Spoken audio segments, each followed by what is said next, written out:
मुख्यमंत्री योगी आदित्यनाथ का पाकिस्तान पर कड़ा प्रहार। पाकिस्तान अपने वजूद के लिए तरसेगा। बड़ी बात, भारत हर हाल में विजयी है और हमेशा रहेगा।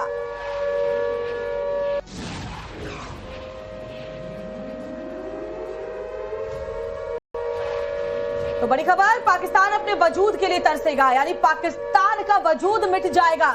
योगी आदित्यनाथ कह रहे हैं, बड़ी बात कह रहे हैं। सीएम योगी का पाकिस्तान पर कड़ा प्रहार कि वजूद भी नहीं मिलने वाला है, नहीं ढूंढा जा पाएगा पाकिस्तान को, अपने अस्तित्व के लिए तरसेगा। भारत हर हाल में विजयी है और भारत हर हाल में विजयी रहेगा, क्योंकि ये अधर्म और धर्म की लड़ाई है, ये सच्चाई और झूठ की लड़ाई है, ये आतंक के खिलाफ भारत की लड़ाई है। और ऐसे में पाकिस्तान अपनी करतूतों से बाज नहीं आ रहा और ऐसे में अपने वजूद के लिए भी अब तरसता हुआ पाकिस्तान नजर आएगा। उत्तर प्रदेश के मुख्यमंत्री योगी आदित्यनाथ ने ये बड़ी बात पाकिस्तान के लिए कही है। आदित्यनाथ कह रहे हैं कि पाकिस्तान अपने वजूद के लिए तरसेगा।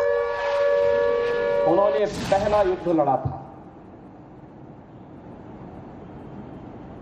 उस समय मेवाड़ के ज्यादातर दुर्ग और किलों पर अकबर ने या तो कब्जा कर लिया था या उन्हें अत्यंत कमजोर बना दिया था, और किलों को वापस लेकर के उन्होंने भारत के आन मान और शान की रक्षा की थी। इसके लिए उन्हें लंबे समय तक जंगलों में भी दर दर की ठोकरें खाने के लिए, घास की रोटी तक खाने के लिए मजबूर होना पड़ा था। लेकिन वह कालखंडता संगठन का, देश की सैन्य शक्ति को मजबूत बनाने का उन्होंने प्रखरता के साथ इस कार्य को किया। भामाशाह जैसे दानवीर उन्हें प्राप्त हुए। उस समय के उन्होंने भीलों को, मीनाओं को जोड़ करके सामाजिक संरचना को इतना मजबूत बनाया कि अंततः अकबर की लाखों की सेना महाराणा प्रताप की सेना के सामने नाको चने चबाने के लिए मजबूर हो गई। हिंदुआ सूर्य के रूप में महाराणा प्रताप की जय जयकार उत्तर से दक्षिण तक पूरे देश के अंदर छा गई। और आज भी जब देश संकट के दौर से गुजरता है, राष्ट्र के सामने कोई चुनौती आती है, महाराणा प्रताप का स्मरण हर भारतवासी कर उठता है। छत्रपति शिवाजी महाराज का स्मरण हर भारतवासी कर उठता है। गुरु गोविंद सिंह जी महाराज का स्मरण हर भारतवासी स्मरण करता है। उन सभी राष्ट्र नायकों का स्मरण करता है जिनके त्याग से, जिनके बलिदान से इस राष्ट्र को एक नई संजीवनी मिली है। मित्रों, महाराणा प्रताप का यह जन्मदिन आज अत्यंत महत्वपूर्ण हो जाता है हम सबके लिए। आप देख रहे होंगे 22 अप्रैल को जो शरारत पाकिस्तानी आतंकवादियों ने पहलगांव में हमारे पर्यटकों के साथ किया था, जिस प्रकार की बर्बरतापूर्ण और शरारतपूर्ण कार्रवाई की थी, उस आतंकी कृत्य की हर भारतवासी ने निंदा ही नहीं की थी, बल्कि पाकिस्तान को सबक सिखाने की भी ठानी थी। और प्रधानमंत्री मोदी जी का जो संकल्प था, हमारे बहादुर जवानों ने, तीनों सेनाओं ने पाकिस्तान को उसका करारा जवाब देकर के आज आप देख रहे होंगे किस रूप में अलग थलग पड़ा पाकिस्तान आज दुनिया के सामने कराहता हुआ नजर आ रहा है। आपने पाकिस्तान को बेशर्मीपूर्ण चरित्र देखा है कि जब भारत की कार्रवाई से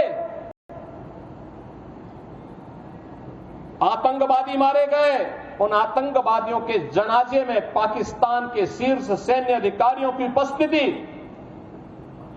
पाकिस्तान के राजनेताओं की उपस्थिति दुनिया की आंखों को खोलने वाला होना चाहिए कि पाकिस्तान आतंक आतंकवाद को प्रश्रय ही नहीं देता, बल्कि आतंकी गतिविधियों में सीधे सीधे लिप्त है। और उसकी संलिप्तता इस बात को दिखाती है कि पाकिस्तान अब अपने वजूद के लिए जूझता हुआ दिखाई देगा। हर भारतवासी का दायित्व बनता है इस समय हम भारत की सेनाओं के मनोबल को बनाए रखने के लिए, देश की सुरक्षा के साथ कोई भी अगर शरारती तत्व किसी प्रकार की शरारत करता है तो पूरी सजगता और सतर्कता के साथ हम सबको भी अपनी सेनाओं के मनोबल को भी बढ़ाना है, सुरक्षा बलों के साथ भी खड़ा होना है। साथ साथ किसी भी उस शरारतपूर्ण कार्रवाई को जो सुरक्षा में सेंध लगाती हो उसको बेनकाब भी करना है। तमाम प्रकार की शरारतें होंगी, सोशल मीडिया के माध्यम से तमाम प्रकार के अफवाह भी फैलाने का प्रयास होगा, लेकिन इन सब की परवाह के बगैर हमें देश से, केंद्रीय नेतृत्व से, आदरणीय प्रधानमंत्री जी की ओर से जो भी जिस भी प्रकार का मार्गदर्शन प्राप्त हो, पूरे देश को एक स्वर में प्रधानमंत्री मोदी जी के नेतृत्व में, उनके यशस्वी मार्गदर्शन में कार्य करना है। भारत हर हाल में विजयी है और विजयी रहेगा, इसमें कोई संदेह नहीं होना चाहिए।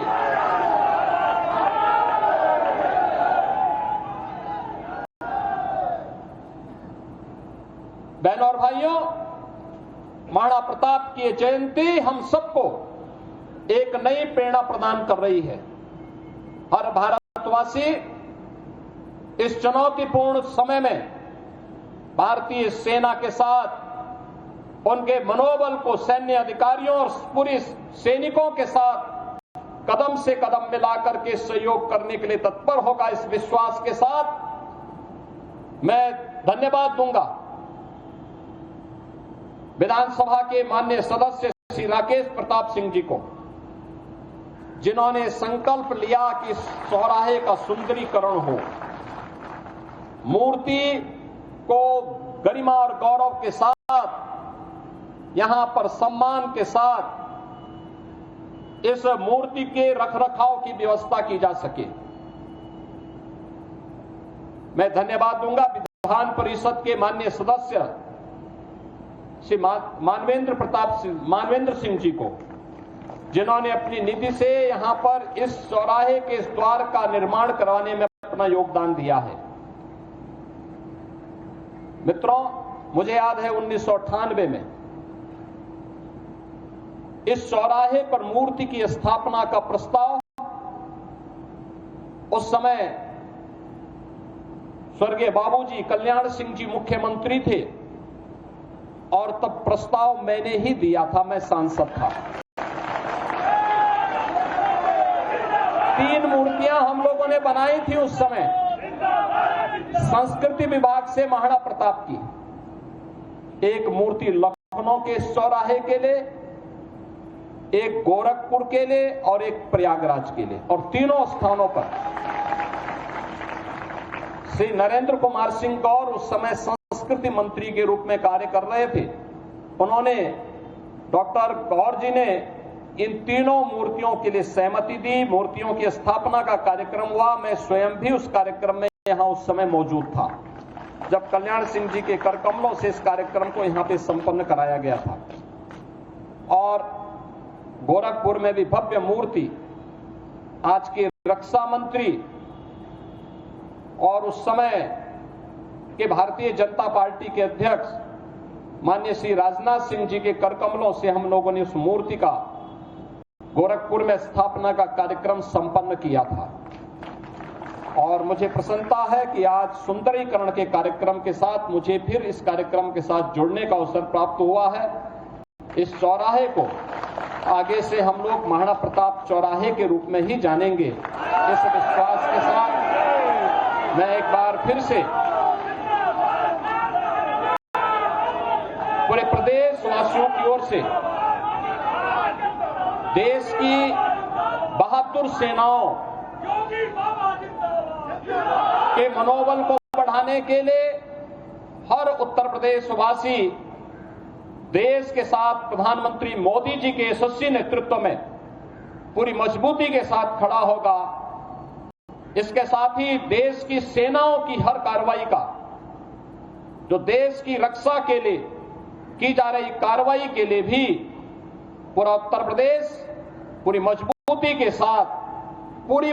के साथ उनकी मनोबल को बढ़ाने के लिए अपना योगदान देता रहेगा। इस विश्वास के साथ मैं एक बार फिर से महाराणा प्रताप की जयंती के अवसर पर उनके श्री चरणों में कोटि कोटि नमन करते हुए महाराणा प्रताप का यह यशस्वी जो उनका व्यक्तित्व था, उनका कृतित्व था, स्वदेश और स्वधर्म के लिए किस प्रकार का त्याग और बलिदान आवश्यक है, उसकी जो प्रेरणा देता है, यह प्रेरणा वर्तमान और भावी पीढ़ी के लिए भी सदैव पाथेय बने रहेगा। आप सबको मैं इस अवसर पर एक बार फिर से जयंती के अवसर पर बधाई देता हूं, अपनी शुभकामनाएं देता हूं। धन्यवाद। जय हिंद। मेरे साथ बोलेंगे भारत माता की, भारत माता की, भारत माता की। महाराणा प्रताप, महाराणा प्रताप,